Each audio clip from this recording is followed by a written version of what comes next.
ప్రధాన కార్యదర్శి తోట చంద్రశేఖర్ గారికి, వేదిక మీద ఉన్న పెద్దలందరికీ కూడా నా హృదయపూర్వక నమస్కారాలు. అలాగే ఈ సమావేశానికి విచ్చేసిన చేనేత కార్మికులకి, అలాగే విద్యార్థులందరికీ కూడా హృదయపూర్వక స్వాగతం.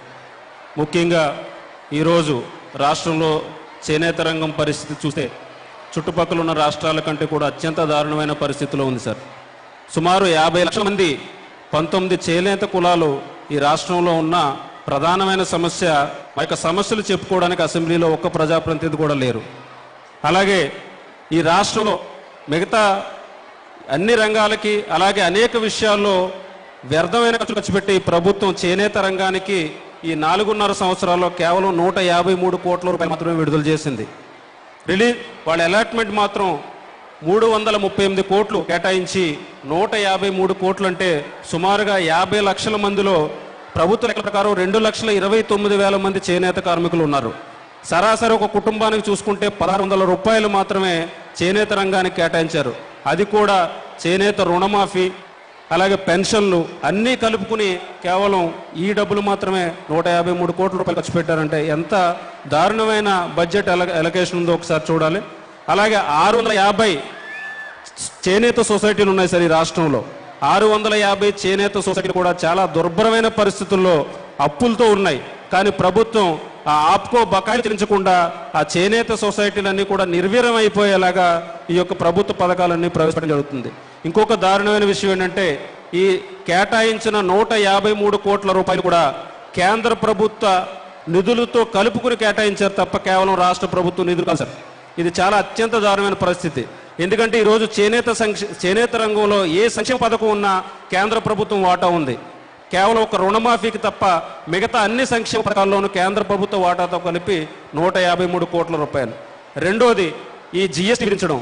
ఈరోజు నూలు పైన 5% జిఎస్టీ విధించేశారు. 5% జిఎస్టీ విధించిన తర్వాత ఒక్కొక్క గ్రామంలో 800 మగ్గాలు ఉన్న గ్రామాల్లో ఈరోజు 500కు పడిపోయాయి. 1000 రూపాయల మజూరీ వచ్చే ఒక చేనేత కార్మికుడికి ఈరోజు కేవలం 600 రూపాయల మజూరీ మాత్రమే వస్తుంది. ముగ్గురు మనుషులు కలిసి పనిచేస్తే ఒక మగ్గం మీద 600 రూపాయలు 3 రోజుల కంటే కనీసం మనిషికి 50-60 రూపాయల మజూరీ కూడా గిట్టుబాటు కావట్లేదు సార్. ఇది చాలా దారుణమైన పరిస్థితి. అందుకనే ఈరోజు చేనేత రంగాన్ని వదిలి చేనేతలో ఉన్న యువత కానీ, చేనేతలో ఉన్న మహిళలు కానీ ఇతర ఫ్యాక్టరీల్లోనూ రోజు కూలీలు కానీ, అలాగే సిమెంట్ పనులను వెళ్ళిపోవడం జరుగుతుంది. కారణం ఏంటంటే గిట్టుబాటు 50-60 రూపాయలు ఈరోజు ఉపాధి హామీ పథకం కూలికి 150 రూపాయలు వస్తుంది. కానీ మగ్గం వేసుకుంటే 50-60 రూపాయల కంటే ఎక్కువ రావట్లేదు. అత్యంత దారుణమైన మజూరీలు. కేవలం ఈరోజు సహకార రంగం నిర్వీర్యం అయిపోవడం వల్లే చేనేత కార్మికులు ఈరోజు ఈ దుస్థితిలో ఉన్నారు.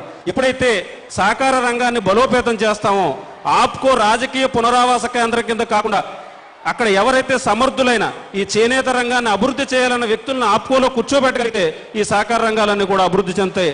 అలాగే ఏవైతే బోగస్ సొసైటీలు ఉన్నాయో, రాయలసీమ కొన్ని చోట్ల బోగస్ సొసైటీలు ఉన్నాయని ప్రభుత్వం దగ్గర నివేదికలు కూడా ఉన్నాయి సార్. వాటి మీద ఏ దృష్టి పెట్టట్లేదు. అధికార పార్టీకి సంబంధించిన కొంతమంది సొసైటీ సభ్యులున్న సొసైటీకి 1 కోటి రూపాయల రుణమాఫీ జరిగింది. కేవలం ఇక్కడ నిజాయితీ గల కార్మికులు ఉన్న ఇక్కడ సొసైటీలో మాత్రం 20 లక్షలు 30 లక్షల రూపాయలు రుణమాఫీ చేయడానికి ప్రభుత్వానికి చేతులు రావట్లేదు. అంటే కేవలం అధికార పార్టీకి సంబంధించిన వ్యక్తులను చోట రుణమాఫీలు సక్రమంగా అమలు అవుతున్నాయి. ఏ అయితే బోగస్ సొసైటీలు ఉన్నాయో వాళ్ళందరికీ కూడా ఈ రుణమాఫీ డబ్బులు వెళ్తున్నాయి తప్ప ఈరోజు నిజమైన చేనేత కార్మికులు ఎవరికీ కూడా రుణమాఫీ అందలేదు. రెండో విషయం సార్, ప్రభుత్వం ఎంతసేపు చేనేత కార్మికుల సంక్షేమం అని అంటే మగ్గం నేసే కుటుంబాల కోణంలోనే ఆలోచిస్తున్నాయి సార్. కేవలం వాళ్ళు ఈరోజు రాష్ట్రం మొత్తం మీద చూసుకుంటే 6 లక్షలు 7 లక్షల మంది ఉంటారు. ఈ 6 లక్షలు 7 లక్షలు తీసేస్తే 43 లక్షల మంది ఈ చేనేత రంగం మీద ఆధారపడకుండా బతికే వాళ్ళు ఉన్నారు. వాళ్ళకి ఏ విధమైన సంక్షేమ కార్యక్రమాలు అమలవ్వట్లేదు. విద్య ద్వారా కానీ, అలాగే ఉద్యోగాల్లో కానీ, లోన్ల విషయంలో కానీ బీసీ లోన్లు ఉన్నాయి సార్. ఈరోజు ఏ బీసీ లోన్లు చేనేత కార్మికుడు పొందే అవకాశం లేదు. కేవలం రాజకీయంగా ఏ విధమైన అండలు లేకుండా ఉన్నారు. ఈ ఏదైనా సంక్షేమ కార్యక్రమం ప్రవేశపెడితే మగ్గం ఉన్న వాళ్ళకి ఉచిత కరెంటు, మగ్గం ఉన్న వాళ్ళకి రుణమాఫీ. మరి మగ్గం లేని వాళ్ళ పరిస్థితి ఏంటో, మరి వాళ్ళందరూ చేనేత కుటుంబాల్లో పుట్టలేదా, వాళ్ళకి ఎవరికి ఏ విధమైన సంక్షేమ పథకాలు అమలవ్వ అనేది కూడా ఒకసారి దాని మీద కూడా దృష్టి పెట్టాలి. ఎందుకంటే ఈరోజు విద్య చదివించుకోలేని పరిస్థితుల్లో చేనేత కార్మికులు ఉన్నారు. కార్పొరేట్ స్కూల్తో పోటీ పడలేకున్నారు. ప్రభుత్వ స్కూల్లో ఎవరో చదువుకోలేని పరిస్థితుల్లో ఉన్నారు. ఏ రోజైతే విద్యాపరంగా చేనేత కార్మికులు అభివృద్ధి చెందుతారో ఆ రోజే చేనేత రంగం కూడా అభివృద్ధి చెందుతుంది. రెండు, టెక్నాలజీని కూడా ఈరోజు మేము అందిపుచ్చుకోలేని పరిస్థితిలో ఉన్నాం, కేవలం విద్య లేక. అలాగే టెక్నాలజీకి సంబంధించి, నైపుణ్యానికి సంబంధించి ప్రభుత్వం ప్రకటనలకు తప్ప ఏ విధమైన నైపుణ్యవంతమైన కార్యక్రమాలు కూడా అమలు చేయట్లేదు. ఈరోజు 4.5 సంవత్సరాల్లో ఏ రాజకీయ పార్టీ కన్నా మేము ఛాలెంజ్ చేస్తున్నాం. చేనేత కార్మికుల కుటుంబాల నైపుణ్యాన్ని మెరుగుపరచడానికి మీరు ఏ విధమైన కార్యక్రమాలు చేశారో బహిరంగ చర్చకు రండి, దాని మీద మీరు కూడా పరిశీలించవలసిందిగా కోరుతున్నాం. అలాగే ఈరోజు రుణమాఫీ ఉంది సార్. రుణమాఫీ 110 కోట్ల రూపాయలు చేయాలి, కేవలం 70 కోట్లు చేశారు. అది కూడా 4 సంవత్సరాలు 3 సంవత్సరాల క్రితం చేశారు. మళ్ళీ దాని మీద 15 కోట్లు ఇంట్రెస్ట్ అయి కూర్చుంది సార్. కానీ ఇంకా 70 కోట్ల రుణమాఫీ ఈ రోజుకి కూడా రుణమాఫీ చేయలేదు. రెండు, ఈరోజు ఈ మధ్యనే 26 అంశాలు మేనిఫెస్టోలో పెట్టిన తెలుగుదేశం ప్రభుత్వం చేనేత కార్మికుల గురించి కేవలం 5 అంశాలను మాత్రమే ఈ రోజు వరకు పూర్తి చేసింది. దాంట్లో కూడా పాక్షికంగా సార్ చేనేత కార్మికుల ఇళ్లకి ఉచిత కరెంట్ అన్నారు సార్. కానీ 90% చేనేత కార్మికులు ఈరోజు అద్దెళ్లలో మగ్గు వేసుకుంటా ఉన్నారు. వాళ్ళు ఎవరికి కూడా వర్తించే అవకాశం లేదు సార్. కారణం ఏంటంటే ఈరోజు ఎవరన్నా అద్దెల్లో ఉన్న చేనేత కార్మికుడు, మీరు ప్రభుత్వం వారు ఉచిత కరెంట్ ఇస్తానంటున్నారు, మీరు అగ్రిమెంట్ ఇవ్వండి అంటే ఇల్లు ఖాళీ చేసేయండి అంటున్నారు సార్. ప్రధానమైన సమస్య. అలాగే రెండోది, ఈ ఉచిత కరెంట్ కాకుండా ఈ మధ్య కాలంలోనే నేత విరామ భృతి అమలు చేశారు. నెలకి 2,000 రూపాయలు చొప్పున 2 నెలల పాటు వర్షాకాలంలో మగ్గం వేసుకునే వీలు ఉంది కాబట్టి, మగ్గాల కదలవు కాబట్టి 2,000 రూపాయలు చొప్పున 2 నెలలకి 4,000 రూపాయలు నేత విరామ భృతి. అనేక అంశాలతో ఈరోజు మత్స్యకారులకి 4 నెలల పాటు విరామ భృతిని అమలు చేస్తున్నారు. సేమ్ అదే పరిస్థితిలో ఈరోజు వర్షాకాలం మొత్తం కూడా మగ్గాలు కదిలే పరిస్థితి ఉండదు సార్. ఈ పథకాన్ని 4 నెలల పాటు చేనేత కార్మికులకు కూడా పూర్తి స్థాయిలో అందుబాటులోకి తీసుకొస్తే బాగుంటుంది. రెండు, ఈరోజు పెన్షన్ అమలు చేస్తున్నారు సార్. పెన్షన్ అమలు చేసే విషయంలో ఒక రేషన్ కార్డు మీద ఒక వ్యక్తికే పెన్షన్ ఉంటుంది సార్. కానీ ఒక మగ్గ మీద 3 వ్యక్తులు ఆధారపడి బతుకుతున్నారు జీవితాంతం. కానీ వాళ్ళు ఎవ్వరికి కూడా పెన్షన్ అందట్లేదు. ఈ విషయంలో కూడా ఒక కుటుంబంలో 2 వ్యక్తులకి పెన్షన్ అమలు చేయగలిగితే ఆ కుటుంబం కొంతవరకు మనం భరోసా కల్పించినట్టు అవుతుంది సార్.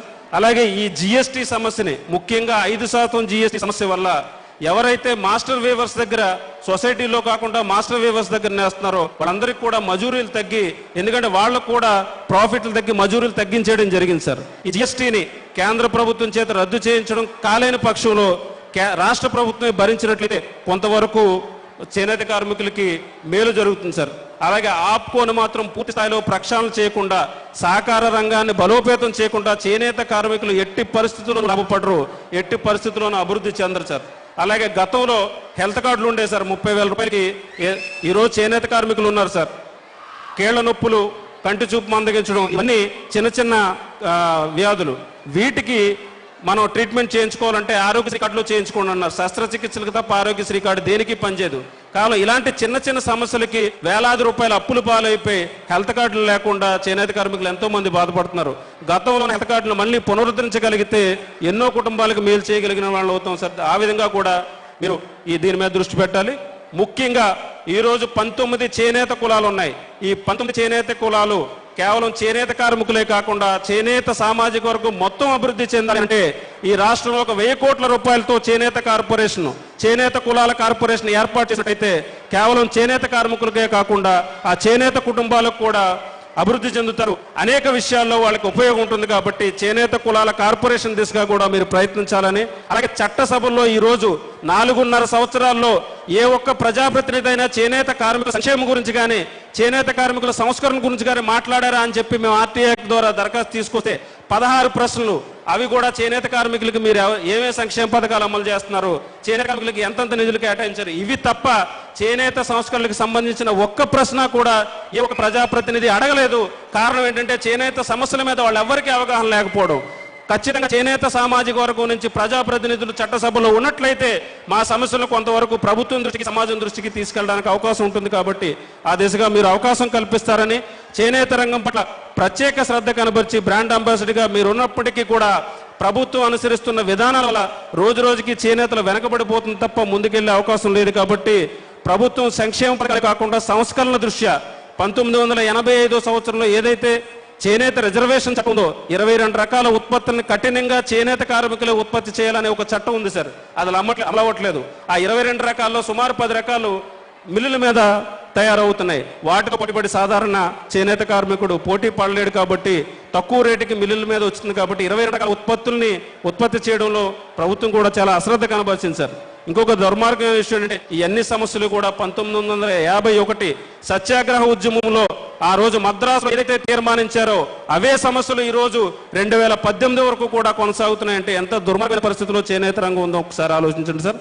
ఈ సమస్యల మీద జనసేన పార్టీ తమ వంతు బాధ్యతగా చేనేత కార్మికులే కాకుండా చేనేత సామాజిక వర్గ అభివృద్ధికి మీ వంతు కృషిని సహాయ సహకారాలను పూర్తిగా అందిస్తే మీ వెంట చేనేత సామాజిక వర్గం మొత్తం ఉండడానికి మేమంతా సిద్ధంగా ఉన్నామని చెప్పి ఈ సందర్భంగా తెలియజేస్తూ ఈ అవకాశాన్ని ఇచ్చిన పెద్దలందరికీ మరొకసారి ధన్యవాదాలు. Thank you sir.